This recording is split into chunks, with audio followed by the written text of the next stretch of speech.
मल्लिकार्जुन खड़गे साहब का, राहुल गांधी साहब का मैसेज है कि जब भी ये बिल पार्लियामेंट में दोबारा लाए जाएगी, पूरे तरीके से पूरे बिल के खिलाफ कांग्रेस पार्टी पूरे इंडिया अलायंस के पार्टीज के साथ में खड़े होकर इसका पुरजोर खिलाफ करेगी, इसके विरोध खड़े रहेगी कि ये बिल अनकॉन्स्टिट्यूशनल है, ये बिल माइनॉरिटीज के खिलाफ है, ये बिल देश भर में दंगे फसाद पैदा करने वाली बिल है, ये बिल मुसलमानों के मस्जिदें, दरगाहें, कब्रिस्तान, ईदगाह और तमाम वो इदारे हैं जो वक्फ से जुड़े हुए हैं उनको छीनने का एक काम करने वाली बिल है। अगर 2024 के इलेक्शन में अगर इनको 400 से ज्यादा सीट आ जाए तो ये संविधान बदलने का काम करती। हम कांग्रेस पार्टी ये मानती है कि नरेंद्र मोदी की सरकार हमारे कॉन्स्टिट्यूशन के ऊपर लगातार अटैक कर रही है। ये चाहते हैं कि जो बराबरी का हक जो दिया गया है वो बराबरी का हक ये खत्म हो जाए।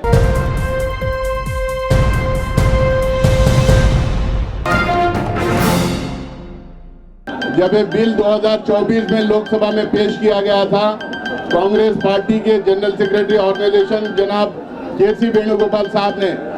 पहले उठ के इस पूरे बिल के खिलाफ खड़े हुए, कैसा ये अनकॉन्स्टिट्यूशनल है, कैसा ये मुसलमानों के खिलाफ है, माइनॉरिटीज के खिलाफ है करके उन्होंने अपनी बात रखी थी, जिसके बाद जेपीसी को इसको भेजा गया था। जेपीसी में तमाम अपोजिशन पार्टीज के मेंबर अपने तरफ से जो कोशिश हो सकती थी,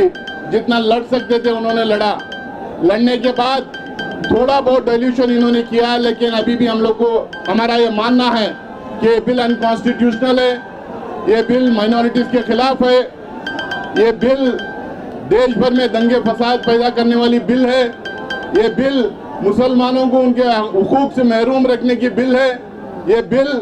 मुसलमानों के मस्जिदें, दरगाहें, कब्रिस्तान, ईदगाह और तमाम वो इदारे हैं जो वक्फ से जुड़े हुए हैं उनको छीनने का एक काम करने वाली बिल है। हम कांग्रेस पार्टी ये मानती है कि नरेंद्र मोदी की सरकार हमारे कॉन्स्टिट्यूशन के ऊपर लगातार अटैक कर रही है, कॉन्स्टिट्यूशन को बदलने का दावा कर रही थी। अगर 2024 के इलेक्शन में अगर इनको 400 से ज्यादा सीट आ जाए तो ये संविधान बदलने का काम करती, क्योंकि ये संविधान बदल नहीं सकती, क्योंकि हिंदुस्तान का कैरेक्टर ऐसा है, सोशल फैब्रिक ऐसा है, यहाँ पे उतने सीट इनको मिल नहीं सकते। इसीलिए ये चुन चुन के उन तमाम प्रोविजंस को जो अलग अलग मजहब के लोगों को बराबरी का हक देता है, वो तमाम प्रोविजंस को खत्म करने का काम कर रही है। पहले सीएए एनआरसी लाए, उसके बाद अपने फ्रिंज एलिमेंट्स के through places of worship act के खिलाफ इन्होंने मुहिम छेड़ी और उसके बाद ये वक्फ अमेंडमेंट बिल लेके इन्होंने आया है। ये चाहते हैं कि जो बराबरी का हक जो दिया गया है वो बराबरी का हक ये खत्म हो जाए। ये चाहते हैं कि मेजॉरिटेरियन रूल रहे, मेजॉरिटेरियन सोसाइटी रहे, मेजॉरिटेरियन कॉन्स्टिट्यूशन रहे, इसीलिए इस तरीके के बिल्स लेके आ रहे हैं। हम कांग्रेस पार्टी की तरफ से खासकर मल्लिकार्जुन खड़गे साहब का, राहुल गांधी साहब का मैसेज है कि जब भी ये बिल पार्लियामेंट में दोबारा लाए जाएगी,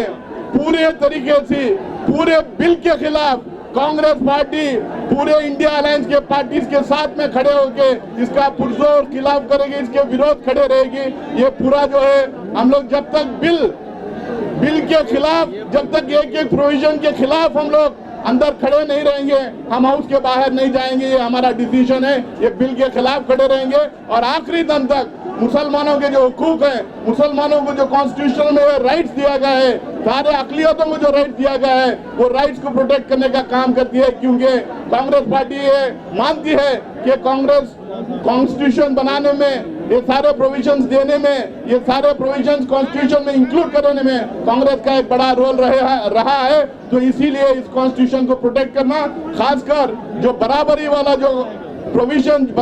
जो प्रोविजन कॉन्स्टिट्यूशन के अंदर है उसको प्रोटेक्ट करना, ये हमारी रिस्पॉन्सिबिलिटी हम लोग मानते हैं। फिर से एक बार मैं हमारे दोनों लीडर का मैसेज आपके सामने दोबारा मैं बोल के अपनी जगह लेना चाहता हूँ कि जिस दिन भी ये बिल पार्लियामेंट के अंदर आएगी, इंडिया अलायंस के सारे पार्टनर्स के साथ में हम लोग खड़े होंगे, इसके खिलाफ हम लोग खड़े रहेंगे, आखिरी दम तक लड़ते रहेंगे। जय हिंद, जय कांग्रेस।